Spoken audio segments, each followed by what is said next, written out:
Okay, it's time for a product review, and the product is the Ending Man console.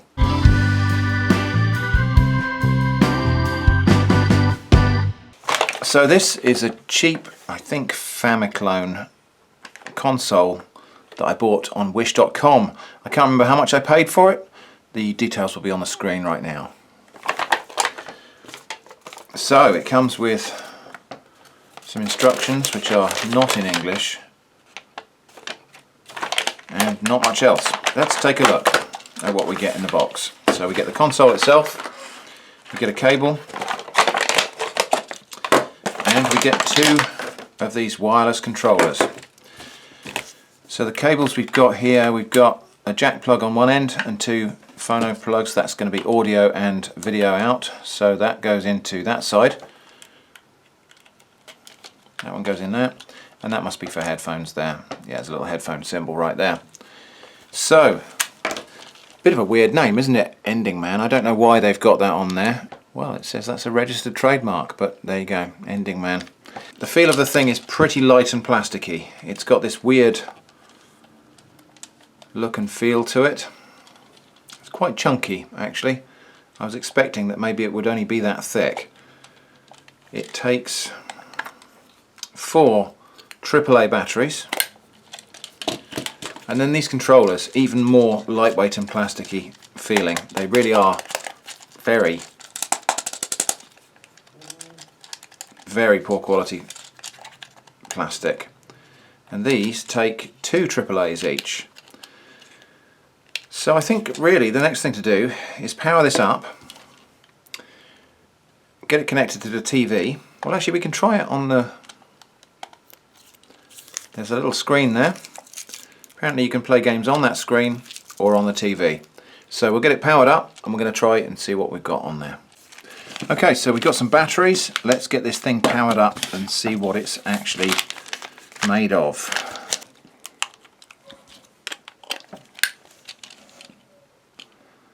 Okay, well, on off switch is here. Okay. Well, apparently we've got 75,000 games on here. That seems a little bit unlikely, doesn't it? Imagine what we've got on here is some repeats. So let's have a look. So, a little bit hard to see the actual... Oh, I see that's a volume control as well as...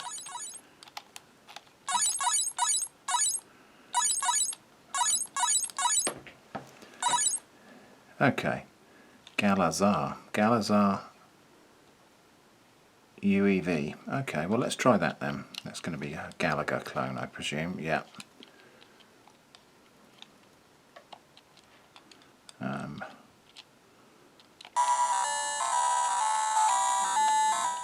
Well, the sound is pretty tinny. Where's my fire button? That's the important thing. Okay.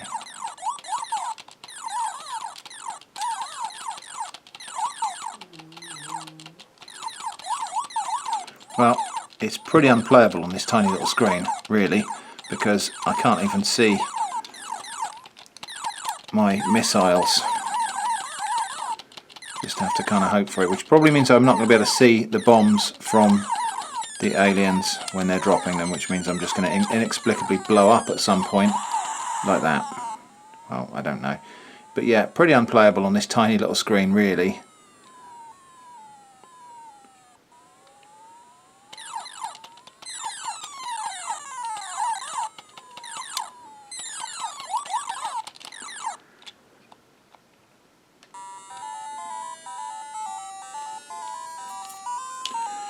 Okay, well that's probably enough of that. Let's have a look and see if we can get to the point where these games repeat, because if you go around the menu there are 75,000 games listed, but there can't possibly be 75,000 games on here, so there must be some repeats. Let's see if we can find out where it goes. So we're starting with Contra something, Arabian RJZ. Some really weird names actually, they haven't really tried very hard with the names. There isn't a page down thing, so we're going to Well, anyway, so this is definitely a Famicom clone. It's got sort of Famicom style, possibly Game Boy games on here. Okay, we've gone round again. So Contra. So there's 77 is where the menu starts to repeat. So there are actually 76 games on here, and then after that they're all just repeats. I've no idea why they bother doing that. Maybe just to try to make it look at a glance like it's got more things on there. But there are 76 games on here. Let's have a look at a Mario type game.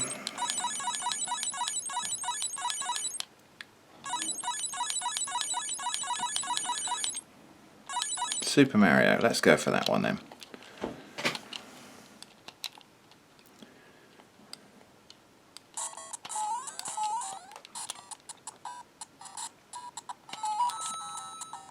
Oh dear, that's not playing very well. It's a bit laggy. You can even hear it in the music actually. It just sounds...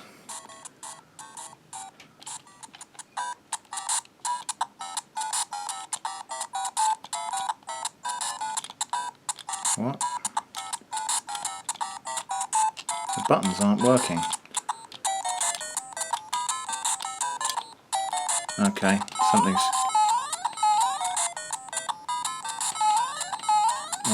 a bit wrong with the implementation here. I can only walk when I'm jumping.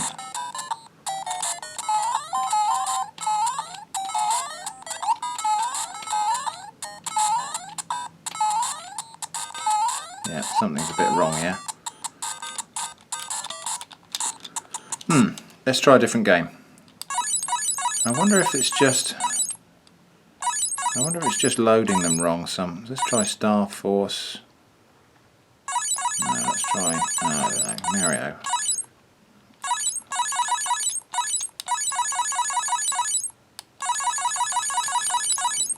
Let's try that one.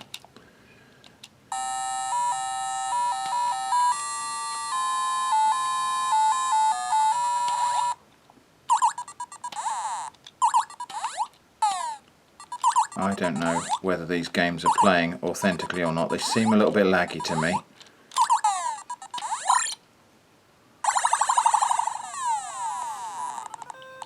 Let's try something else that's maybe a bit more familiar to me. Let's try...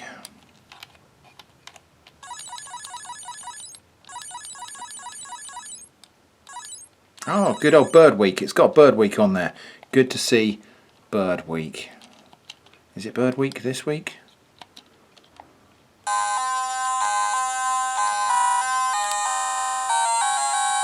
Oh gosh, this is almost unplayable because of the controllers. The buttons are just awful. I don't even know if I'm controlling that or if it's just random. But yeah, the buttons on this D-pad here are just impossible. I must have blocked a speaker hole there at some point. Where's the sound actually coming out? Oh, it's there. That's better. I think that's probably enough of that for now. What we'll do is we'll hook it up to the TV and we'll try it with these controllers. I wonder if you can use these controllers when you're using it on the small screen. Let's have a go at that as well then, actually. So we need another 2 AAA batteries to go in here.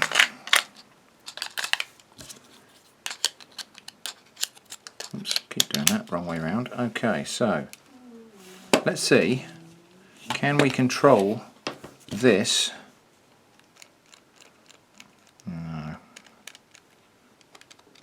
I'm not even really sure that these things work at all. Actually, can we see anything happening on the camera?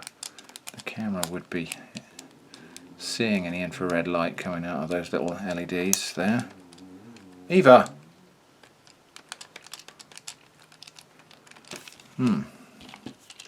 Maybe it needs to be turned on with them present.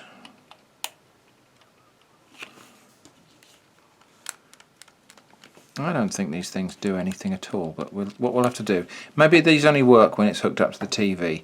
Let's give it a try. I'll hook it up to the TV and we'll see if we can use these wireless controllers.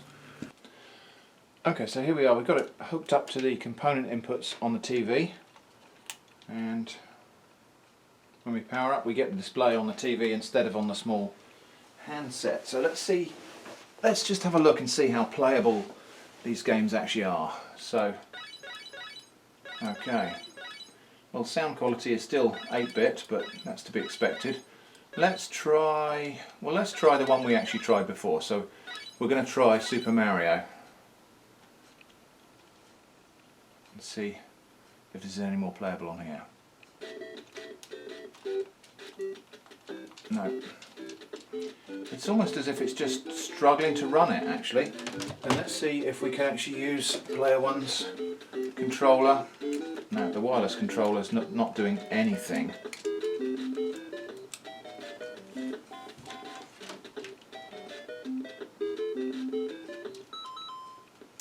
Okay, well, let's try a different game again. So we've got,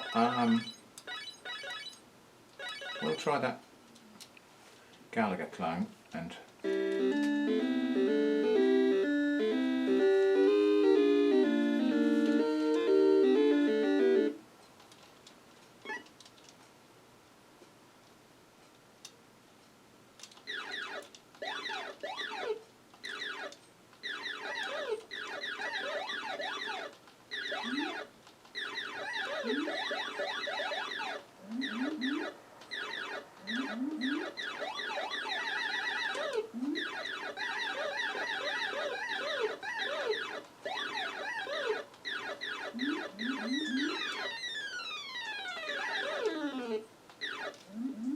okay, well, I would say that it's a rather poorly implemented in terms of graphics, but it's a playable implementation of Galaga.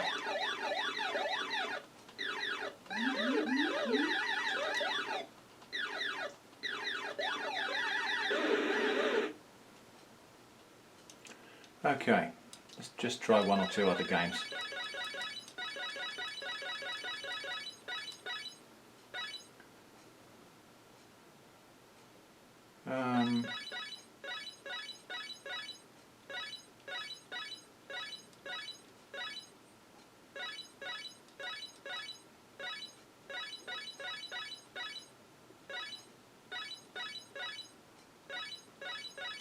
Atari VQS, that's interesting.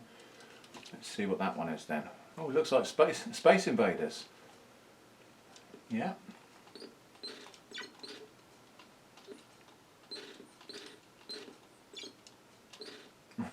Right, okay, well.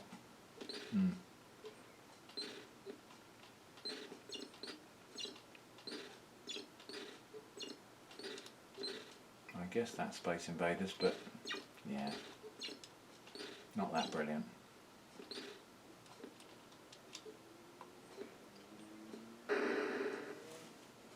Well, these wireless controllers just don't work at all.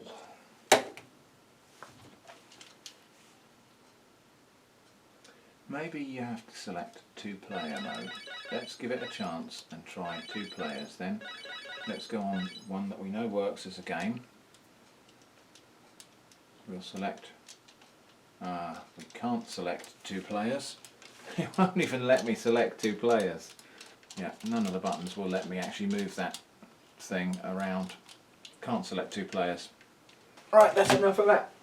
So what are we going to say about the Ending Man console? Well, it's cheap, so my hopes were never high. So it's just a poorly implemented Famicom clone, unfortunately. The ergonomics are awful, the buttons are not very functional and they're very cheap and plasticky. The little screen is just too small to be useful. The supposed wireless controllers don't work at all. And even when it's running on the TV, the display is actually really blocky and poor. It's almost like the resolution that would be displayed on this little low resolution LCD is just being blown up to the TV screen. A better value Famicom clone was the little red thing that we reviewed. I'll put a link to the video. So if you follow this card, you'll see a link to the video where we reviewed something that was half the price of this. Didn't have the screen, didn't have the pointless plasticky controllers, but actually provided quite an interesting and fun retro gaming experience on the TV for just a few quid. So, afraid I can't endorse this, even though it's cheap, it's rubbish. So that's the Ending Man Famicom clone game console from wish.com. I don't recommend you buy this. Thanks for watching, and I hope to see you again soon.